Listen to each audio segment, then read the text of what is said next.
Hello everyone, welcome back to our channel. कैसे हो आप सभी लोग। आज मैं आपके लिए लेके आई हूँ पहाड़ों की एक बड़ी खास सी ट्रेडिशनल डिश जो कि है सिड्डू।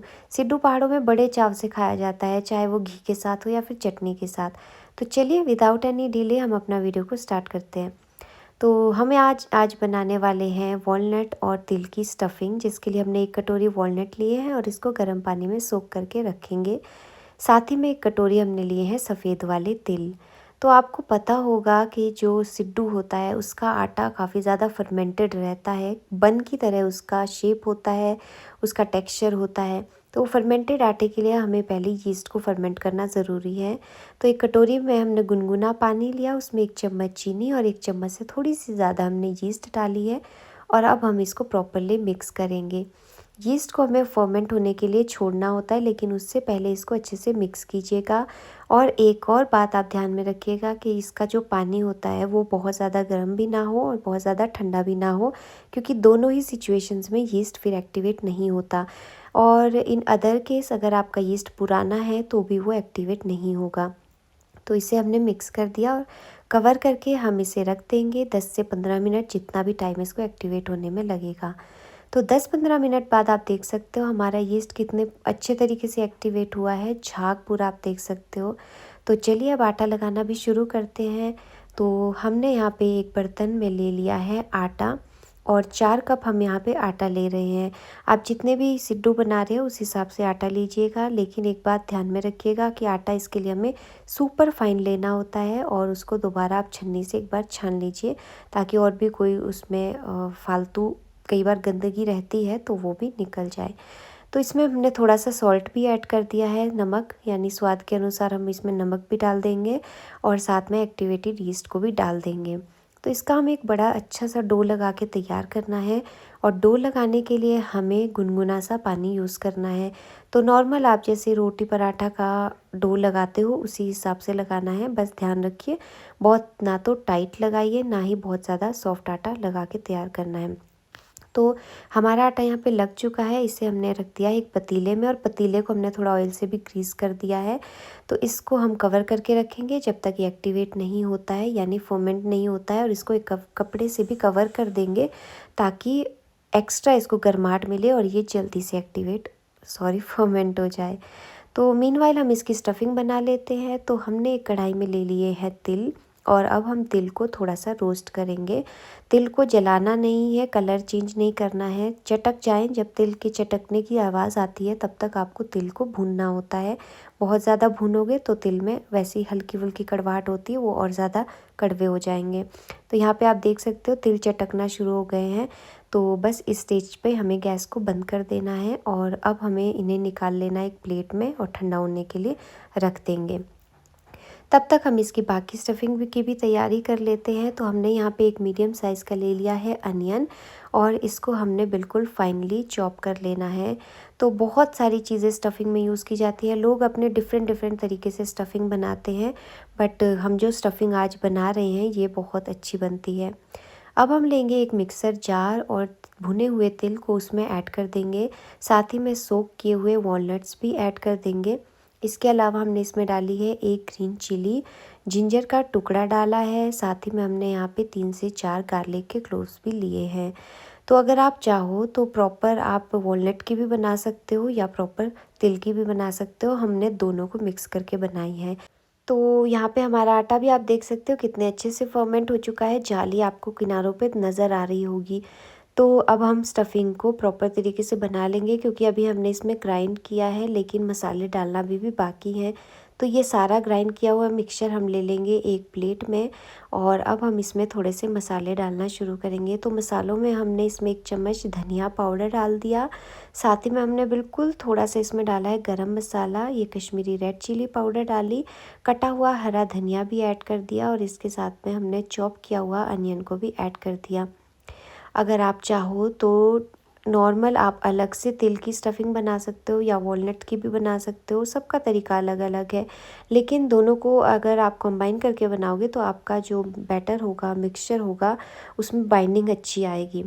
तो मिक्सचर हमारा तैयार हो चुका है और अब हम इसमें एंड में थोड़ा सा नमक डालेंगे। नमक थोड़ा ध्यान से डालिएगा क्योंकि आटे में भी नमक डला हुआ है, तो स्टफिंग में उस हिसाब से ही आप नमक को डालिएगा। और अब हम इसको दोबारा से मिक्स करेंगे। सो स्टफिंग तैयार है, आटा लग के तैयार हो चुका है। तो चलिए अब बनाना हम शुरू करते हैं।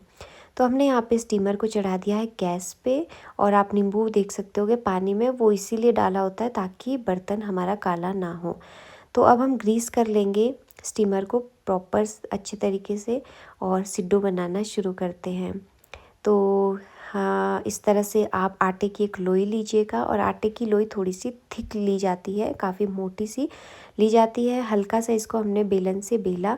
वैसे ज़रूरी नहीं है आप बेल के बनाओ, हाथों से यूँ ही प्रेस करके थोड़ा फैला के, जैसे आप पराठा को स्टफ़ करते हो बस उस तरह से आपको करना होता है।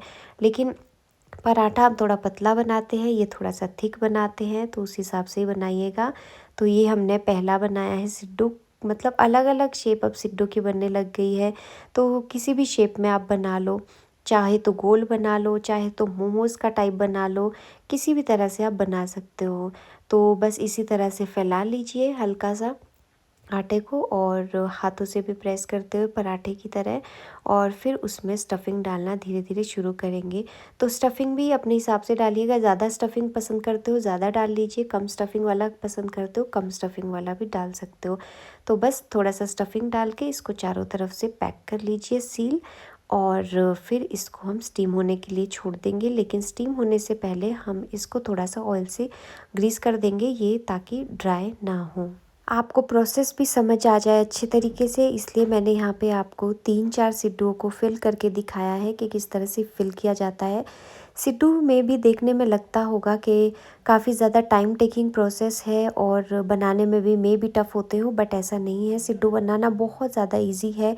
जो हमें सबसे ज़्यादा टाइम सिड्डू के टाइम में लगता है वो होता है आटे को फर्मेंट करना, क्योंकि आटा फर्मेंट होने में थोड़ा सा टाइम तो लगता ही है।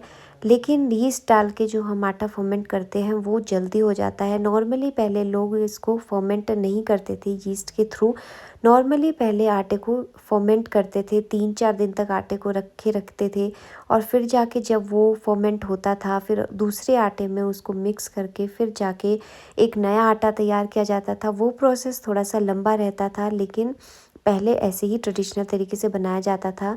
और अब यीस्ट जब से लोग यूज़ करने लग गए हैं तब से तो प्रोसेस बहुत ज़्यादा इजी हो गया है।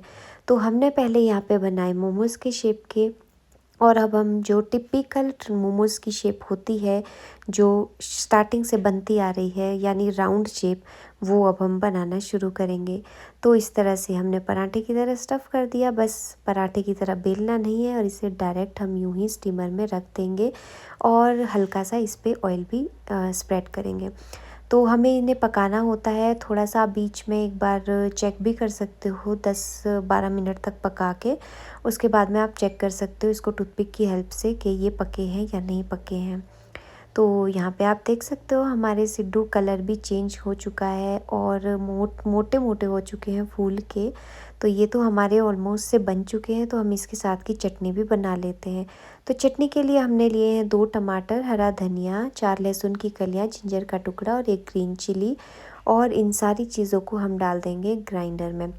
वैसे आप चाहो तो पुदीना भी इसमें डाल सकते हो। मतलब ये जो इसकी जो चटनी है ये कोई स्पेसिफ़िक चटनी नहीं है, क्योंकि जनरली सिड्डुओं को घी के साथ में खाया जाता है, लेकिन अब नए तरीके से लोग इनको खाने लगे हैं, तो चटनी के साथ में लोग एंजॉय करने लगे हैं।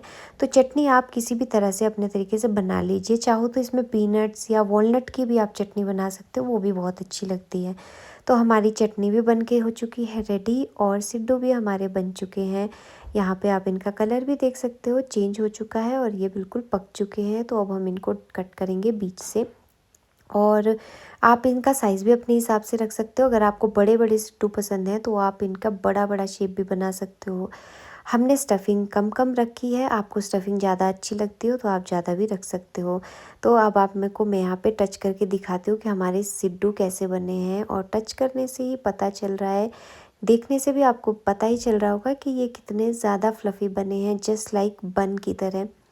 तो चलिए हमारे सिड्डू तो हैं तैयार, हम तो एंजॉय कर रहे हैं इसे चटनी से। और आई होप आप लोगों को ये रेसिपी अच्छी लगी होगी। तो प्लीज़ गाइस इस वीडियो को लाइक कीजिएगा, शेयर कीजिएगा और चैनल को सब्सक्राइब करना ना भूलिएगा और इस रेसिपी को ज़रूर ट्राई कीजिएगा।